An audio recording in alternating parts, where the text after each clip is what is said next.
बिस्मिल्लाहिर्रहमानिर्रहीम। अस्सलामुअलैकुम। आज हम पढ़ने जा रहे हैं 6th क्लास का फर्स्ट लेसन जिसका नाम है हमारी ग़िज़ा। इस वीडियो में हम लेसन में मौजूद जो भी इम्पॉर्टेंट पॉइंट्स है वो डिस्कस करेंगे। 6th क्लास की टेक्स्ट बुक में हर पेज के आखिर में कुछ अहम पॉइंट्स दिए गए हैं, उसको हम एक सेपरेट वीडियो में इंशाल्लाह कवर करेंगे।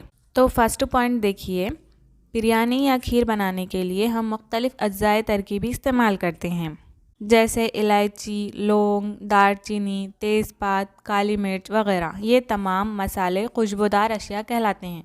क्या कहलाते हैं? खुशबूदार अशिया कहलाते हैं। मसाले और खुश्क मेवाजात यानी कि ड्राई फ्रूट्स की पैदावार मखसूस मुकामात पर ही होती है। ये ज़्यादा मकदार में दस्तयाब ना होने की वजह से महंगे होते हैं। ये तो हमको पता है। किस बारे में बात की जा रही है यहाँ पर? ड्राई फ्रूट्स के बारे में बात की जा रही है। ये सिर्फ मखसूस मुकामात पर ही उगाए जाते हैं और ये ज़्यादा मकदार में दस्तयाब भी नहीं होते, इसीलिए क्या होते हैं, ये बहुत ही महंगे होते हैं।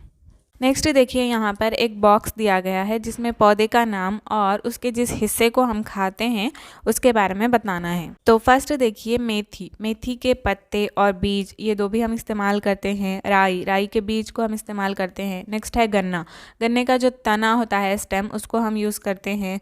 गाजर की जो जड़ होती है, रूट, उसको हम इस्तेमाल करते हैं। और प्याज के तने यानी कि स्टेम को हम लोग इस्तेमाल करते हैं। और जो बंद गोभी होता है, दरअसल हम उसके पत्तों को इस्तेमाल करते हैं। और जो हींग है, उसकी जड़ से जो गम है उसको हम इस्तेमाल करते हैं।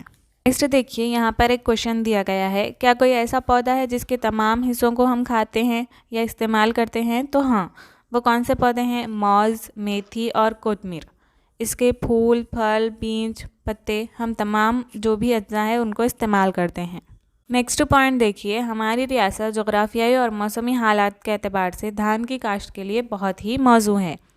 जैसे कि हम जानते हैं, तेलंगाना में बहुत सारे मकामात पर धान की काश्त की जाती है। क्योंकि जोग्राफियाई और मौसमी हालात के एतबार से हमारी जो रियासत है वो धान की काश्त के लिए बहुत ही मौजू है। नेक्स्ट पॉइंट देखिए, राजस्थान में चावल से ज़्यादा मकई, बाजरा और गेहूँ ज़्यादा पैदा होते हैं, इसलिए राजस्थान की सबसे अहम ग़िज़ा चपाती या फिर रोटी है। ये तो कॉमन बात है।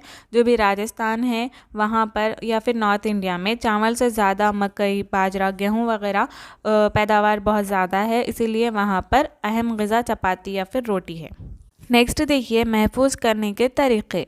जो भी अशिया हम इस्तेमाल करते हैं उनको ज़्यादा देर तक किस तरह से रखा जाए, महफूज करा जाए, तो उसके चंद तरीक़े हम लोग इख्तियार करते हैं। जैसा कि अचार में क्या करते हैं, नमक, मिर्च पाउडर या फिर ज़्यादा तेल को इस्तेमाल करके अचार बना के उसको महफूज किया जाता है। नेक्स्ट, जो मछली होती है उसको सुखा कर, खुश्क करके या फिर नमक मिलाकर मछली को महफूज किया जाता है। नेक्स्ट, जो फल होते हैं उनको शक्कर या फिर शहद का जो शीरा होता है उसके अंदर रख कर महफूज रख सकते हैं।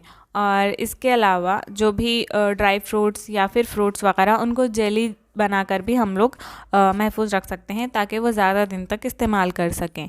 नेक्स्ट, साहिली इलाक़ों में मछली को महफूज रखने के लिए धुआं देने या फिर स्मोकिंग का तरीक़ा भी आम है।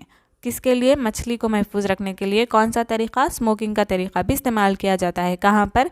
साहिली इलाक़ों पर, क्योंकि वहाँ पर बहुत ज़्यादा मछली दस्तयाब होती है।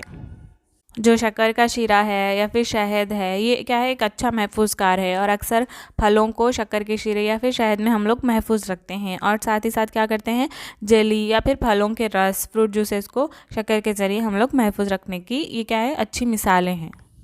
नेक्स्ट देखिए, तरकारियों और फलों को इस्तेमाल करते हुए ग़िज़ाई अशिया पर कुछ नक्श वगैरह तैयार करना दरअसल एक फ़न है।